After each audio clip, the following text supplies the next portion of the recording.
प्राचीन काल में वाराणसी नगर में ब्रह्मदत्त नाम का राजा राज करता था। उस समय हमारे बोधिसत्व ने एक बड़े ही साहूकार के घर में जन्म ग्रहण किया। वे युवा अवस्था में 500 बैलगाड़ियों के साथ दूसरे नगर में व्यापार हेतु जाते थे। कभी पूरब दिशा में जाते थे तो कभी पश्चिम दिशा में। एक समय वर्षा ऋतु समाप्त होने के पश्चात हमारे बोधिसत्व ने दूसरे नगर जाने की पूरी तैयारी कर ली। उसी समय एक दूसरा व्यापारी अपने 500 बैलगाड़ियों के साथ उसी मार्ग से जाने के लिए तैयार हुआ। उसे बोधिसत्व ने कहा, मित्र, अगर हम दोनों इसी रास्ते से एक साथ जाएंगे तो हमारे बैलों को चारा मिलने में बाधा आएगी। हमारे साथ जो भी लोग होंगे उन्हें भी भोजन मिलना कठिन होगा। इसलिए हम दोनों में से कोई एक पहले आगे जाए और उसके 15 दिन पश्चात कोई दूसरा इसी मार्ग से जाए। तो दूसरे व्यापारी ने कहा, मित्र, अगर ऐसा ही है तो मैं ही प्रथम चला जाता हूँ, क्योंकि मेरे जाने की पूरी तैयारी हो चुकी है। अब यहाँ क्षण भर भी रुकना ठीक नहीं होगा। बोधिसत्व को यह बात अच्छी लगी। वो व्यापारी प्रथम जाए और उसके 15 दिन पश्चात बोधिसत्व जाए, ऐसा तय हुआ। तब दूसरे व्यापारी ने अपने नौकर चाकरों को कहा, साथियों, आज ही हम दूसरे नगर जाने के लिए प्रस्थान करेंगे। आगे जाने से सबसे पहले हमें ही फायदा होने वाला है। हमारे बैलों को ढेर सारा चारा मिलेगा और साथ ही साथ हमारे माल को दाम दुगना भी मिलेगा। लेकिन बोधिसत्व के साथियों को यह बात अच्छी नहीं लगी। उन्होंने अपने मालक बोधिसत्व को कहा, आपने यह क्या किया? हमारी सब तैयारियां तो पहले से ही हो चुकी थी, फिर आपने उस व्यापारी को पहले जाने की अनुमति क्यों दी? अगर हम उसे बिना बताए चले जाते तो सबसे पहले फायदा हमें ही होता और हमारा माल अच्छे से अच्छे दाम में बिक जाता और हमें अच्छा मुनाफा भी मिल जाता। बोधिसत्व ने कहा, आप सभी जैसा सोच रहे हैं वैसा कदापि भी नहीं होता। अगर मैं उसे बिना पूछे चला जाता तो उसे मुझ पर क्रोध आता और भविष्य में हम दोनों में बहुत बड़ी प्रतियोगिता भी आरंभ हो जाती। अब आगे जाने में हमारा फायदा है ऐसा तुम लोगों को लग रहा है, परंतु यह भी ठीक नहीं है। अभी अभी वर्षा ऋतु समाप्त हुई है और इसलिए खराब हुए रास्तों को हमें सुधारना पड़ता। वन में पानी के झील और कुओं को भी हमें स्वच्छ करना पड़ता। अगर उसके माल को अच्छा दाम मिलेगा तो हम भी उसी दाम में अपना माल बेच के और मुनाफा कमाएंगे। इसलिए अगर सोच समझ के देखेंगे तो हमारी इसमें किसी भी तरह की कोई हानि नहीं है। उस समय समस्त जम्बू द्वीप में 5 प्रकार के वन होते थे। जिस वन में चोरों का वास होता था उसे चोरकांतर कहते थे। जिस वन में हिंस्र पशु प्राणी रहते थे उसे व्यालकांतर कहते थे। जिस वन में पीने की पानी की व्यवस्था नहीं होती थी उसे निरुदक कांतार कहते थे। जिस वन में राक्षसों का वास होता था उसे अमनुष्य कांतार कहते थे और जिस वन में भोजन हेतु अन्न सामग्री ना मिलती हो उसे अल्पभक्ष्य कांतार कहते थे। बोधिसत्व के मार्ग में जो सबसे बड़ा वन था उसमें पीने की पानी की व्यवस्था नहीं थी और उस वन में राक्षसों का भी वास होता था, इसलिए उसे निरुदक कांतार के साथ साथ अमनुष्य कांतार भी कहते थे। वाराणसी के व्यापारी के नौकरों ने निरुदक कांतार आने के पूर्व ही पानी की बड़ी बड़ी मटकियां गाड़ियों में चढ़वा दी और वे उस वन को पार करके जाने लगे। सामने की दिशा से तेज हवा बह रही थी। हमें धूल मिट्टी की परेशानी न हो इसलिए व्यापारी ने अपनी गाड़ी सबसे आगे कर ली। 1-2 दिन के मार्ग पर जाने के बाद उसकी विपरीत दिशा से एक गृहस्थ व्यापारी सफेद बैलों की गाड़ी पर बैठकर अपने नौकरों के साथ आते हुए दिखाई दिया। वह व्यापारी और उसके नौकर चाकर अपने गले में कमलों की माला धारण किए हुए थे। उसे देखकर वाराणसी से निकले हुए व्यापारी ने अपनी गाड़ियां खड़ी की और गाड़ी में से उतरकर उसके पास जाने लगा। अपनी ओर आते देख दूसरे गृहस्थ व्यापारी ने भी अपनी गाड़ियां रुकवा दी और नीचे उतरकर वाराणसी के व्यापारी के समीप गया और पूछा, आप कहाँ से आ रहे हैं और कहाँ जा रहे हैं? वाराणसी के व्यापारी ने कहा, मैं वाराणसी से निकलकर इस वन के दूसरे प्रदेश में व्यापार करने जा रहा हूँ। दूसरे गृहस्थ व्यापारी ने कहा, ठीक है, परंतु आपके पीछे आने वाली गाड़ियों में इतने बड़ी बड़ी मटकियां दिख रही है, यह किस पदार्थ से भरी हुई है? वाराणसी के व्यापारी ने कहा, यह वन निरोधक कांतार है, ऐसे हमने सुना, इसलिए उन मटकियों में पीने के पानी की व्यवस्था की है। यह सुनते ही वह गृहस्थ हंसकर बोला, ये क्या, आपको तो कुछ अलग ही सुनने के लिए मिला है। थोड़ी ही दूर जो हरे भरे पेड़ दिख रहे हैं ना, वहां पानी से भरा हुआ तालाब है। उस क्षेत्र में 12 ही मास तक वर्षा होती रहती है, इसलिए यहाँ पर पानी की कोई भी समस्या नहीं है। अभी अभी तो वर्षा हुई है और देखिए ना, अभी भी हमारी बैलगाड़ी के पहिए गीली मिट्टी से भरे हुए हैं। हमारे बैल पानी से भीग गए हैं। वर्षा होने के कारण हमारे वस्त्र तो अभी तक सूखे नहीं हैं। आप तो बिना कारण ही अपने बैलों पर पानी का बोझा ढोए जा रहे हैं। अच्छा ठीक है, अभी बहुत समय बीत चुका है। संयोग से हमारा एक दूसरे से परिचय हुआ है।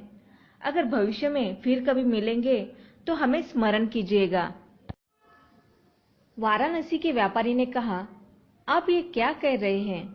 आप इस मार्ग में मिलने के कारण हमारा तो बहुत ही फायदा हुआ है। दंत कथाओं पर विश्वास रखकर मैं अपनी बैलगाड़ियों पर यह पानी का बोझा लेकर जा रहा था, परंतु अभी इसकी आवश्यकता नहीं। नमस्ते, आपकी बहुत कृपा हुई। मार्ग में मिला हुआ गृहस्थ व्यापारी अपने नौकरों के साथ वहां से निकलने के पश्चात वाराणसी के व्यापारी ने अपने नौकरों को मटकियों में से पानी बाहर फेंकने के लिए कहा और मटकियां वहीं पर छोड़ दी। अब बैलों का बोझ हल्का होने के कारण बैलगाड़ियां तेज गति से आगे बढ़ रही थी, परंतु सारा दिन मार्गक्रमण किया फिर भी पानी का पता न चल सका। तभी वाराणसी के व्यापारी ने सोचा कि शायद राक्षसों ने हमें फंसाने के लिए यह मायाजाल रचा होगा। परंतु चौरे गते वा कीमु सावधानं निर्वाण दीपे कीमु तेलदानम। इसका अर्थ यह है कि चोर भाग जाने के पश्चात सावधान रहो ऐसा कहकर क्या फायदा, या दिया बुझने के पश्चात तेल डालने से क्या फायदा। इस कहावत के अनुसार संग्रह किया हुआ पानी तो कब का जमीन के अंदर जा चुका था। उस वाराणसी के व्यापारी के सारे नौकर जाकर हताश हो गए थे और बैलों को खुला छोड़ सभी बैलगाड़ियों को गोलाकार हिस्से रखकर हर कोई अपने बैलगाड़ी के नीचे शोकमग्न अवस्था में जा बैठा। उन लोगों में अब शारीरिक ऊर्जा नहीं बची, ऐसा देखकर उस राक्षस ने पूरा निश्चित कर लिया।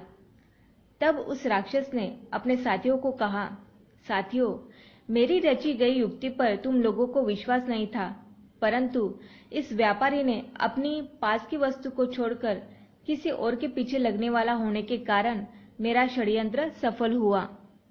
आज तुम लोग भरपेट भोजन कर लो। पता नहीं ऐसा समय फिर कभी आएगा कि नहीं, मुझे इसकी शंका है। बैलगाड़ियों का सामान और बैलगाड़ियों को वहीं पर छोड़कर उन राक्षसों ने मिलकर बैलों को और व्यापारी तथा उसके अनुयायियों को खा लिया और बड़े ही हर्ष से नाचते गाते अपने निवास स्थान पर चले गए।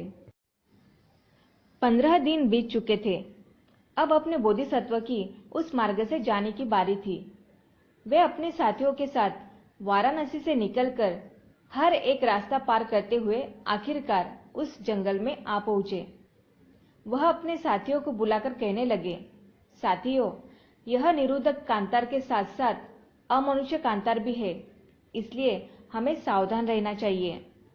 अगर मार्ग में आप सभी को कोई फल सब्जी दिखाई दे तो उसे मत खाइए। अपरिचित भोजन का आप अपने भोजन में उपयोग में ना लाए, या अगर कोई अन्य घटना घटी तो मुझे बिना बताए उस पर काम ना करें।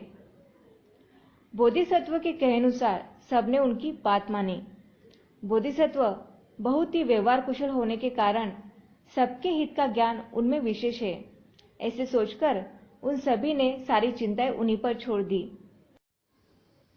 उस वाराणसी के व्यापारी को और उसके साथियों को दुर्बल करके खाने के बाद राक्षसों को मनुष्य मांस खाने में रुचि आने लगी।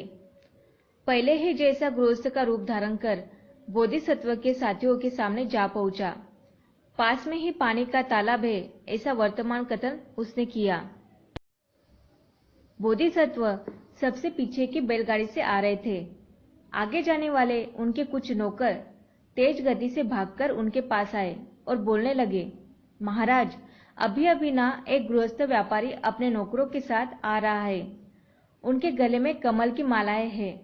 उनकी गाड़ी के पहिए गीली मिट्टी से भरे हुए हैं। वे कह रहे हैं, दूर हरी भरी झाड़ियों के वन में एक तालाब है और वहां 12 मास तक वर्षा होती रहती है। तो अब हम क्यों ना पानी की मटकियां यहीं पर छोड़ दें। इससे बैलों का बोझा कम हो जाएगा और साथ ही साथ हम सभी तेज गति से उस तालाब के पास पहुंच जाएंगे। उस पर बोधिसत्व ने कहा, साथियों, तुम लोग मेरे बताए हुए नियमों के अनुसार ही चलो। पानी का एक बूंद भी व्यर्थ न जाए। तुम लोग कह रहे हो कि वर्षा हो रही है, परंतु वर्षा के कारण बहने वाली ठंडी हवा किसी के शरीर को स्पर्श हुई है क्या? या आकाश में कहीं तो भी बादल दिख रहे हैं क्या? उन्होंने कहा, ना तो हमें बादल दिखाई दे रहे हैं, ना ही बिजली की कड़कड़ाहट सुनाई दे रही है और ना ही ठंडी हवा का कोई स्पर्श हुआ। परंतु वो सभ्य गृहस्थ और उसके नौकर चाकर बड़ा तालाब होने की बात कह रहे हैं। इतना ही नहीं तो उनमें से बहुत से लोगों ने कमल की मालाएं धारण की है, तो इसलिए हमें उन पर विश्वास रखना चाहिए। बोधिसत्व ने कहा, परंतु विश्वास रखने की इतनी शीघ्रता क्यों करें? और अगर 1 योजन दूरी पर सचमुच तालाब है, ऐसा उस गृहस्थ का कहना है, तो हम वहां जाकर यह पानी फेंक देंगे और उस तालाब से दूसरा पानी इन मटकियों में भर लेंगे। आज का दिन हमारे बैलों को थोड़ी पीड़ा होगी, परंतु कोई बात नहीं। बोधिसत्व के कहनुसार उनके साथियों ने पानी से भरी हुई मटकियां खाली नहीं की। उस सभ्य पुरुष वेशधारी राक्षस ने बहुत आग्रह किया, परंतु उन लोगों की अपने बोधिसत्व पर पूरी श्रद्धा थी। वहां से दूसरी जगह जाने पर सामान से भरी हुई बैलगाड़ियां और इधर उधर पड़े हुए बैलों के और मनुष्य के अस्थिपंजर दिखाई दिए।